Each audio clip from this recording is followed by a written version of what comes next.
Hello दोस्तों, स्वागत है आपका इस नई वीडियो में। दोस्तों, आज हम सामान्य ज्ञान से संबंधित कुछ इम्पोर्टेंट प्रश्न लेकर के आपके समक्ष उपस्थित हुए हैं। तो बिना देरी के इस वीडियो को शुरू करते हैं। इससे पहले यदि आपने चैनल को सब्सक्राइब नहीं किया है तो चैनल को सब्सक्राइब कर दें। इस वीडियो में सभी इतिहास, भूगोल, राजनीतिक विज्ञान के संबंधित प्रश्न होंगे। तो चलिए, इस वीडियो का पहला प्रश्न है, राष्ट्रीय मानवाधिकार आयोग की स्थापना कब हुई? तो राष्ट्रीय मानव अधिकार आयोग की स्थापना ये किस वर्ष हुई थी? आपका सही उत्तर होगा वर्ष 1993 में। ऑप्शन सी आपका सही उत्तर दिया गया है। अगला पॉइंट आपको क्या ध्यान रखना है कि राष्ट्रीय मानव अधिकार संरक्षण अधिनियम 1993 के द्वारा क्या होता है? इस आयोग का गठन होता है। और यह जो आयोग होता है राष्ट्रीय मानव अधिकार आयोग, ये एक प्रकार का संविधिक आयोग है। किस प्रकार का आयोग है? आप बोलोगे कि संविधिक आयोग है। और अगला पॉइंट क्या ध्यान रखना है कि इस आयोग को हम क्या बोलते हैं? मानव अधिकारों का प्रहरी। आपसे पूछा जा सकता है कि मानव अधिकारों का प्रहरी किसको कहते हैं? आप बोलोगे राष्ट्रीय मानव अधिकार आयोग को कहते हैं। चलिए, अगला पॉइंट आपको क्या ध्यान रखना है कि जब हम इस आयोग की संरचना के संदर्भ में बात करते हैं तो इसमें कुल कितने सदस्य होते हैं? आप बोलोगे कि इसमें सदस्यों की संख्या 5 होती है। और इन सदस्यों की नियुक्ति किसके द्वारा की जाती है? तो भारत के राष्ट्रपति क्या करते हैं? इन 5 सदस्यों की नियुक्ति करते हैं।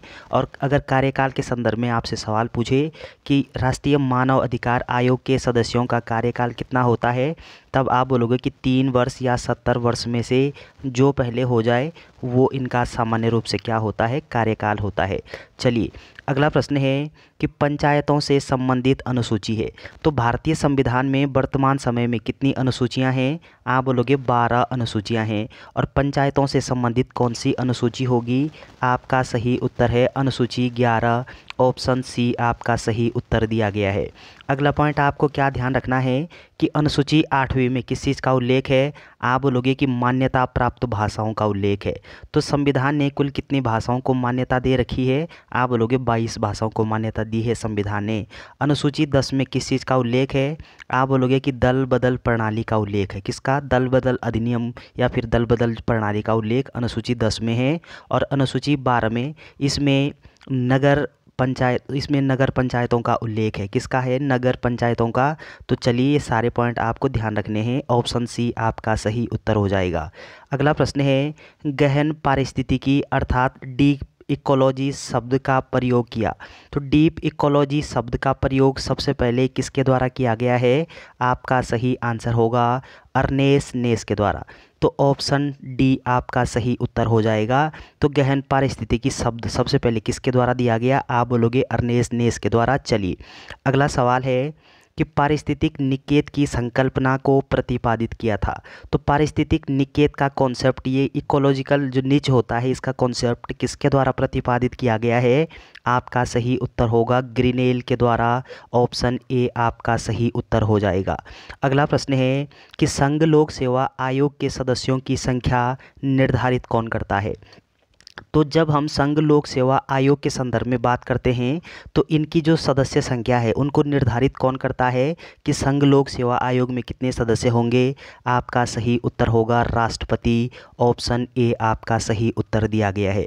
अगला पॉइंट आपको क्या ध्यान रखना है कि भारत का जो संघ लोक सेवा आयोग है तो उसका उल्लेख भारतीय संविधान के किस अनुच्छेद में किया गया है? आप बोलोगे अनुच्छेद 315 में संघ लोक सेवा आयोग का उल्लेख किया गया है।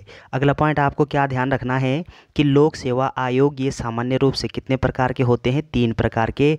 अब 3 प्रकार के कौन कौन से होते हैं? आप बोलोगे एक होता है आपका संघ लोक सेवा आयोग, दूसरा होता है राज्य लोक सेवा आयोग और तीसरा होता है संयुक्त लोक सेवा आयोग। तो संयुक्त लोक सेवा आयोग, ये संयुक्त लोक सेवा आयोग हम किस आयोग को बोलते हैं कि जो 2 या 2 से अधिक राज्यों के लिए एक आयोग होता है उसको संयुक्त लोक सेवा आयोग बोलते हैं। राज्य लोक सेवा आयोग हम किसको बोलते हैं? जो प्रत्येक राज्य के लिए एक राज्य लोक सेवा आयोग होता है। और संघ लोक सेवा आयोग जो पूरा केंद्र का है, यूपीएससी की जो एग्ज़ाम कंडक्ट करवाते हैं, संघ लोक सेवा आयोग है। तो चलिए, ये सारी जानकारियाँ आपको ध्यान रखनी है। तो अनुच्छेद 315 में संघ लोक सेवा आयोग का उल्लेख है। और अनुच्छेद यानी इन सभी का जो उल्लेख है यानी संयुक्त लोक सेवा आयोग का उल्लेख भी अनुच्छेद 315 में किया गया है। तो चलिए ऑप्शन ए आपका सही उत्तर हो जाएगा। अगला प्रश्न है राज्य कार्यपालिका शक्ति निहित होती है। तो राज्य की कार्यपालिका शक्ति ये किस में निहित होती है? आपका सही उत्तर होगा राज्यपाल में। ऑप्शन डी आपका सही उत्तर दिया गया है। अगला पॉइंट आपको क्या ध्यान रखना है कि यहाँ पे राज्य कार्यपालिका शक्ति पूछी गई है आपसे। अगला सवाल आपसे पूछा जा सकता है कि संघ की कार्यपालिका शक्ति किस में निहित होती है? तब आपका सही उत्तर होगा राष्ट्रपति। तो इस प्रश्न का सही उत्तर राज्यपाल। ऑप्शन डी आपका सही उत्तर हो जाएगा। अगला प्रश्न है कि वर्षा की मात्रा निर्भर करती है। तो वर्षा की मात्रा, बारिश की मात्रा मतलब ये किस पे निर्भर करती है?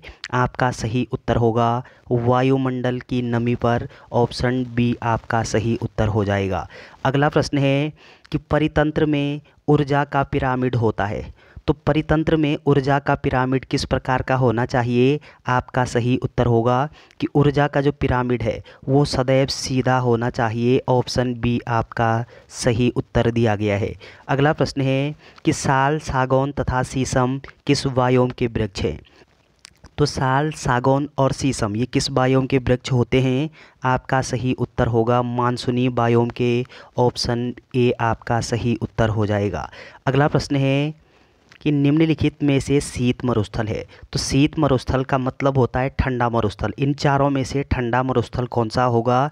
आपका सही उत्तर है कि पेंटागोनिया का जो मरुस्थल है ये एक ठंडा मरुस्थल है। इसको शीत मरुस्थल के नाम से भी जानते हैं। ऑप्शन बी आपका सही उत्तर दिया गया है। अगला प्रश्न है मुख्यमंत्री की नियुक्ति कौन करता है? तो राज्य के मुख्यमंत्री की नियुक्ति किसके द्वारा की जाती है? आपका सही उत्तर होगा राज्यपाल के द्वारा। ऑप्शन ए आपका सही उत्तर हो जाए। सभा का नेता कौन होता है? तो विधानसभा का नेता कौन होता है?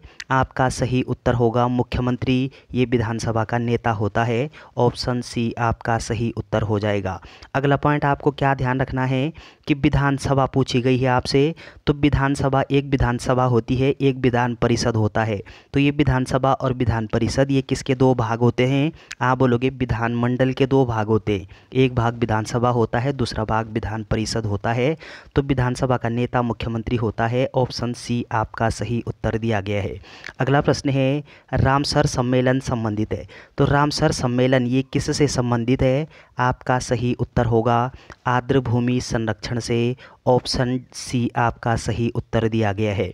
अगला पॉइंट आपको क्या ध्यान रखना है कि आर्द्र भूमि दिवस या फिर वेटलैंड जो दिवस है, वेटलैंड डे, ये कब मनाया जाता है? आप बोलोगे कि 2 फरवरी को आर्द्र भूमि दिवस के रूप में मनाया जाता है। ऑप्शन सी आपका सही उत्तर हो जाएगा। रामसर सम्मेलन आर्द्र भूमि संरक्षण से संबंधित है। चलिए अगला प्रश्न है संघ लोक सेवा आयोग का उल्लेख किस अनुच्छेद में है? जैसे हम बात कर रहे थे ऊपर संघ लोक सेवा आयोग के संदर्भ में, तो उल्लेख किस अनुच्छेद में होगा? आपका सही उत्तर है अनुच्छेद 315 में। ऑप्शन सी आपका सही उत्तर हो जाएगा। अगला पॉइंट आपको क्या ध्यान रखना है कि संघ लोक सेवा आयोग के सदस्यों की संख्या में वृद्धि या करने का अधिकार किसके पास होता है? आप बोलोगे राष्ट्रपति के पास। और संघ लोक सेवा आयोग के अध्यक्ष व सदस्यों की नियुक्ति किसके द्वारा की जाती है? आप बोलोगे राष्ट्रपति। और उल्लेख अनुच्छेद 315 में किया गया है। ऑप्शन सी आपका सही उत्तर हो जाएगा। अगला प्रश्न है मंत्रिपरिषद व्यक्तिगत रूप से किसके प्रति जिम्मेदार होती है? तो व्यक्तिगत रूप से किसके प्रति जिम्मेदार होती है? आपका सही उत्तर होगा राष्ट्रपति के प्रति व्यक्तिगत रूप से जिम्मेदार होती है। ऑप्शन सी आपका सही उत्तर दिया गया है। अगर अगला सवाल पूछा जा सकता है आपसे कि मंत्रिपरिषद सामूहिक रूप से किसके प्रति जिम्मेदार होती है? तब आपका सही आंसर लोकसभा होगा। यानी केंद्रीय मंत्रिपरिषद सामूहिक रूप से लोकसभा के प्रति जिम्मेदार होती है और व्यक्तिगत रूप से राष्ट्रपति के प्रति जिम्मेदार होती है। वहीं पे दूसरी ओर अगर हम राज्य की मंत्रिपरिषद के संदर्भ में बात करते हैं तो राज्य की मंत्रिपरिषद ये व्यक्तिगत रूप से राज्यपाल के प्रति जिम्मेदार होती है और सामूहिक रूप से विधानसभा के प्रति जिम्मेदार होती है। तो ऑप्शन सी आपका सही उत्तर हो जाएगा। अगला प्रश्न है कि राज्य विधानसभा का गठन किस अनुच्छेद के तहत किया जाता है? तो विधानसभा का गठन किस अनुच्छेद के तहत करते हैं? आपका सही उत्तर होगा अनुच्छेद 117। ऑप्शन सी आपका सही उत्तर हो जाएगा। तो विधानसभा, जैसे कि विधानमंडल अभी हमने बात करी कि विधानमंडल के दो भाग होते हैं, एक विधानसभा, दूसरा विधान परिषद। तो विधानसभा का गठन भारतीय संविधान के अनुच्छेद 170 के तहत किया जाता है। ऑप्शन सी आपका सही उत्तर हो जाएगा। अगला प्रश्न है कि भारत में महिलाओं को पहली बार मताधिकार कब प्राप्त हुआ? तो महिलाओं को सबसे पहले वोट देने का अधिकार कब मिला? आपका सही उत्तर होगा 1926 में। ऑप्शन बी आपका सही उत्तर हो जाएगा। अगला सवाल है कि भारत में निर्वाचन सूची तैयार करने की जिम्मेदारी किसकी है? तो निर्वाचन सूची कौन तैयार करता है भारत में? आपका सही उत्तर होगा निर्वाचन आयोग। ऑप्शन ए आपका सही उत्तर हो जाएगा। अगला पॉइंट आपको क्या ध्यान रखना है, निर्वाचन आयोग या चुनाव आयोग का उल्लेख ये भारतीय संविधान के किस भाग में किया गया है?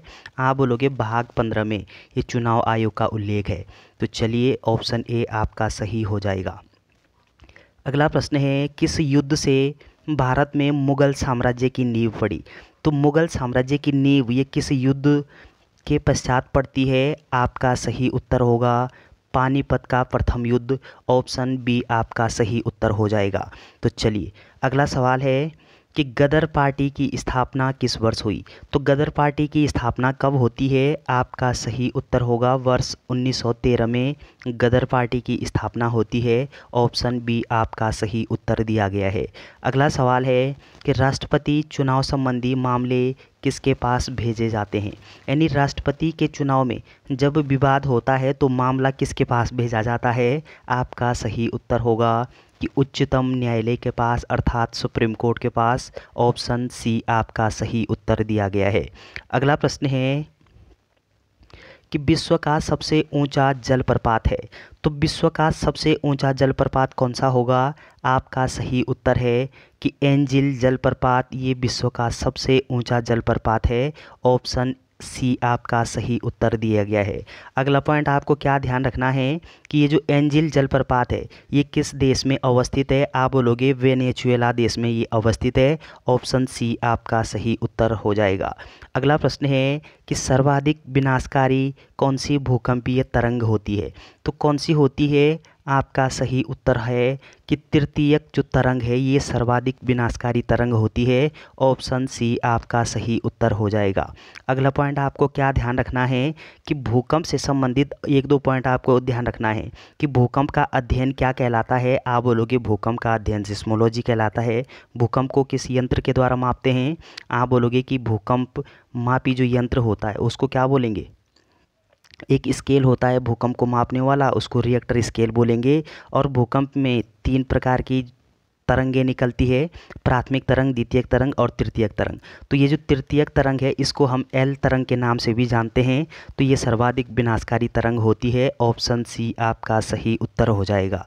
अगला प्रश्न है कि लोकसभा के प्रथम अध्यक्ष कौन थे? तो ये बड़ा आसान सा सवाल हो जाएगा आपके लिए। आपका सही उत्तर होगा जीवी मावलंकर, अर्थात इनका पूरा नाम Ganesh Vasudev Mavalankar. Option A B आपका सही उत्तर हो जाएगा। और लोकसभा की प्रथम महिला अध्यक्ष कौन थी? आपका आंसर होगा मीरा कुमार। तो चलिए अगला सवाल है कि सर्वप्रथम पृथ्वी को आकार में गोलाव किसने बताया? तो सबसे पहले किसने बताया कि पृथ्वी की आकृति गोल है? आपका सही उत्तर होगा अरस्तु ने। तो अरस्तु ने सबसे पहले बोला कि हमारी पृथ्वी की आकृति कैसी होती है? गोल होती है। ऑप्शन ए आपका सही उत्तर हो जाएगा। जबकि हमारी जो पृथ्वी है वो एक ग्रह है और उसकी आकृति कैसी होती है? आप बोलोगे लद्वाक्ष होती है या फिर जियोल्ड होती है।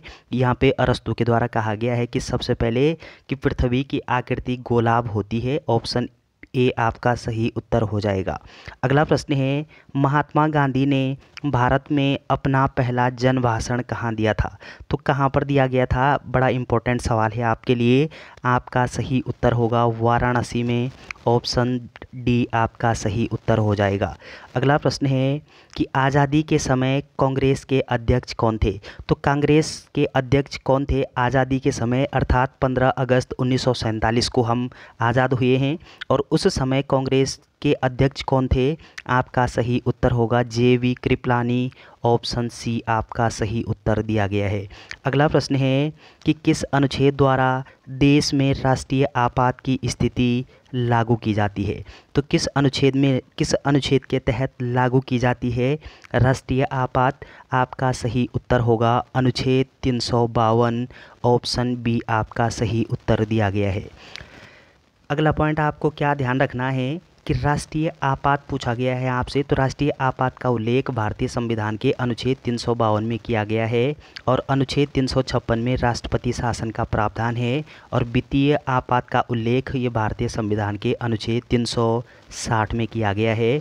अगला पॉइंट क्या ध्यान रखना है कि ये जो इसका जो उल्लेख है, मतलब ये तीनों ये किस भाग में वर्णित है? आप बोलोगे भाग 18 में आपात उपबंध का प्रावधान किया गया है। तो चलिए ऑप्शन बी आपका सही उत्तर हो जाएगा।